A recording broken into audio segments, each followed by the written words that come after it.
Imagine, here's a fun scenario. Imagine Michael Cera sues you.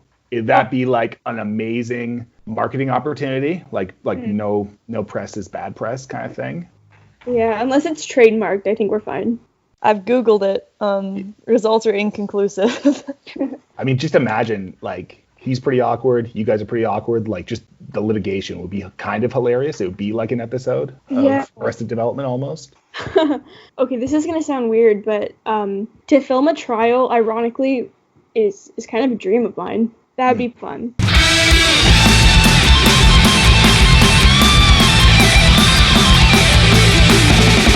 Yeah, so I was trying to figure out, like, I was listening to the EP a lot, and I'm not exactly sure how I describe what you guys sound like. Yeah, it doesn't really, like, fit into, like, something obvious to me. Is that right? Or I'd say it's kind of like a indie alternative bedroom pop. That's my take on it. I would have to agree with Claire. I think it's like a little bit of dream pop too in there. But I've heard people say that we have a little bit of a folk sound. I mean, I don't see it, but okay. Yeah. So your fifth favorite Michael Cera movie is Crystal Fairy and the Magical Cactus? That's the one we settled on, yeah. Yeah, okay. So this is a bit of a deep cut. Why is it on the list? You know what? It's like he's especially awkward and sweet in this movie. I think I like the classics. I guess Superbad would be a classic, but I think it just showcases Michael Cera himself. Like a new angle. It's a different side of Michael Cera. Yeah, he transitioned, like, he used to be like this awkward nice guy, and later in the career he kind of becomes like an awkward asshole. And like in this movie he kind of fits that. Like, this is like peak asshole Michael Cera. What did you think about his co-star Gabby Hoffman? She's also a former child actor, famously from Uncle Buck. Oh my goodness. Yeah, little girl, like, they look the same though if you think about it, right? Yeah. It's a classic movie. I always say we should put like John Candy on the $50 bill or something. Like, he's probably the greatest Canadian if you think about it. Okay, moving on. So at number 4 you have This Is the End. So Michael plays himself, which is a bit self-indulgent of him. And it's just kind of like a relatively small part, really boundary pushing scenes. So why is this on the list? I just love when he's trying to get with Rihanna. That's just such a killer move.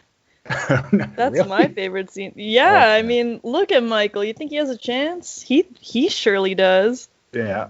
And this is, like I was saying from the previous movie, this is like the beginnings of his transition to awkward asshole. Yeah, he kind of sucks in that movie if you think about it, but I think I love it. You just really don't expect it from him. It's an awkward mix that you wouldn't expect. Like, I wouldn't have expected to see that.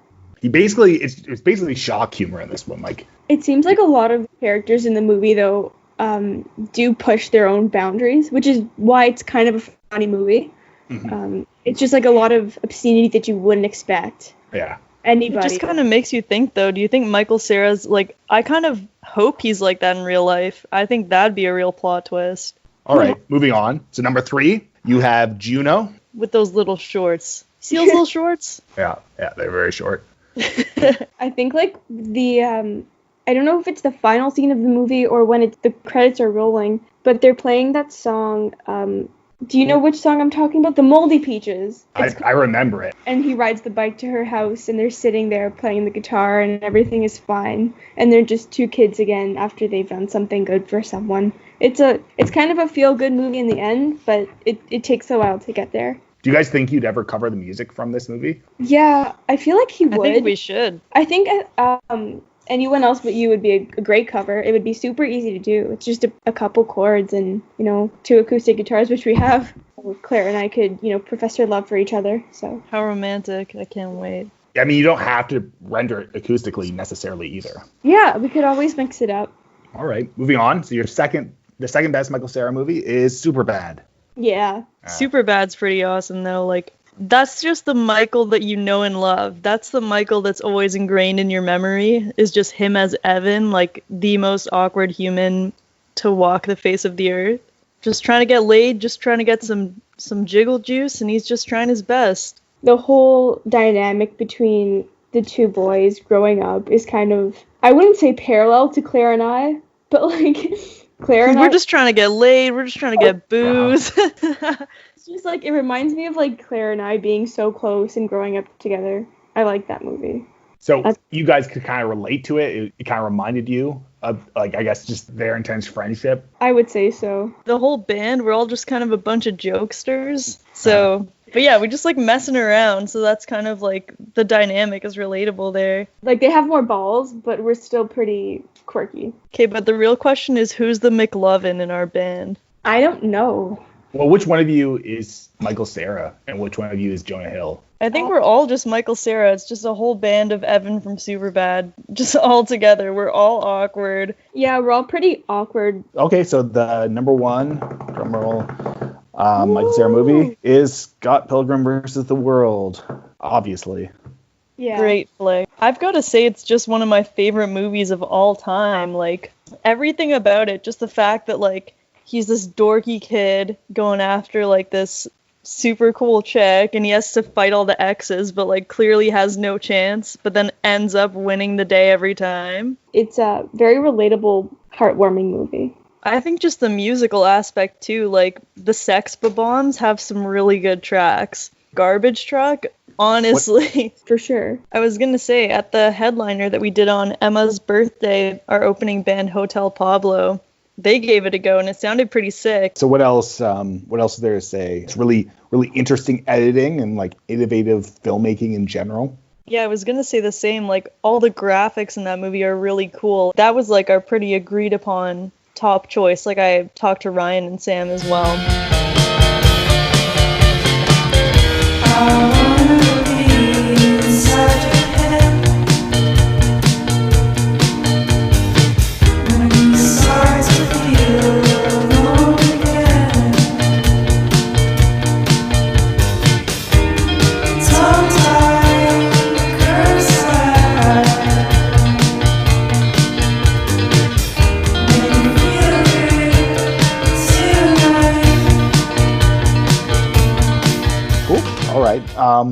So now that we've gone through the list, we can just kind of talk about your band.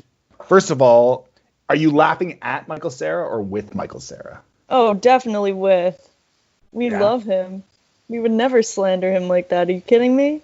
So the next question is, like, has Michael Cera reached out at all? No. Not yet. We get a lot of follower requests on Instagram.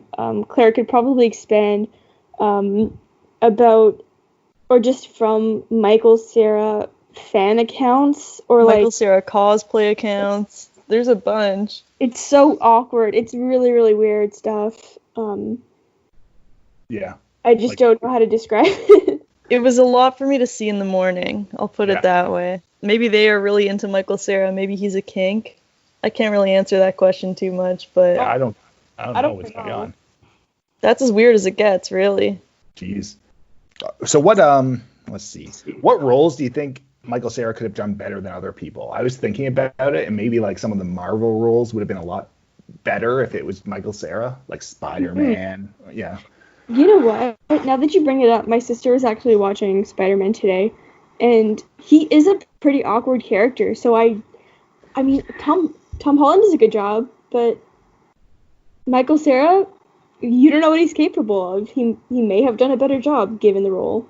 Okay, so I wanted to talk about the music video for Alone Again. It was really well done. Like, it kind of felt like a Michael Cera movie. Basically, the friends that filmed this movie, they're all film students at Sheridan, and we just kind of came in for that roller rink scene. Yeah, they really captured some, like, classic Scott Pilgrim and Ramona moments there for sure. All right, so, like, I want to talk about some of the songs on the EP. So, like, the first song, Identity Fraud, it's kind of, like, drenched in reverb. It's got, like, that groove change near the end. I thought it was maybe the most unique song on the EP. How did the idea come about? How'd you write it? So, basically, well, the title for that one was inspired by this nightmare of a time that I had at not Nathan Phillips Square. What am I trying to say? Yeah. That's the one in Toronto, right? Yeah, that's fine. Okay, yeah, I got it right. But yeah, had a bit of a nightmare of a time at Nathan Phillips Square a couple winters ago. We were just ice skating, and my backpack got stolen, and whoever took my stuff, like, spent a bunch of money on my cards, and they had my IDs and stuff. And that was a big fear. I'm like, my identity is gone. And then a couple weeks later, I ended up getting like this fake job email that looked pretty believable. And I didn't give them a lot of information, but then that was like the second strike. I'm like, here it goes again. My identity is stolen a second time in the year. But yeah, well, even the album cover is part of it in the background where there's the backpack and all the cards and plastic bags on the ground. That was actually a photo taken by the person who found my bag. So identity fraud's just kind of about how much of a mess last winter was. That's a cool thing to write a song about, though. It's kind of like not the normal thing people write songs about. So that's pretty. What about the music side of it? Like that groove change at the end that kind of comes unexpectedly? Oh, that's all Sam. Sam's like our musical genius in the band. He actually had wrote the track before we ended up coming up with the lyrics. So yeah. Claire, we had like stickers taped to the bass. Oh my god. There's like Sam's bass is just riddled with different colored sticky tabs on like all the different frets to the point where like I don't know which ones are for which songs, but what do they what do they say on them? Are they just like this fret is that's basically it, yeah. Like I'll put them on the frets that correspond to each song, but there's like 3 songs on there worth of stickies, so it's all just a big mess. Yeah, that's pretty quirky and odd, just having a bunch of post-it notes on your bass. Like, congratulations at being like, that's like a new level of nerdiness. It's like a new level of amateur, but thanks. Well done. So one thing I wanted to talk about is, so you guys are a bit younger than me. I've noticed like when I was kind of just getting into music, it was a lot more like the scenes were separate. So like I played in punk bands. If you were into punk bands, that's like kind of like all you would listen to. And if you're like into hip hop, that's kind of like all you'd listen to. But nowadays, that's like not the case at all. Everything's kind of like across the board, and everyone listens to everything. I think it's so much easier to get into a bunch of different genres nowadays. Like with Spotify, it's so easy just to find what you like, and with people recommending you things. I mean, like growing up, I was into classic rock in elementary school and the Beatles, and I guess that like. I don't know, it just, everyone takes you everywhere, and it's so easy to do that. Like, my sister, she's turning 16, and she's into indie and stuff like that, but she loves hip-hop. I think you see it a lot at, like, shows and stuff, too. Like, you're looking out at the crowd, and I think it's easy to say that there's certain bands where their whole fan base is sort of, like, very niche, like, fit to their band. But now, like, I went to the Tyler, the Creator show in September, and some of the people there, like myself included, I'm like, you're seeing all kinds of people. Like, it's not so much anymore just that classic fan base. It's sort of just a catch-all at this point. So I think that's all the questions I had. Thank you both for talking to me. Thank you as well.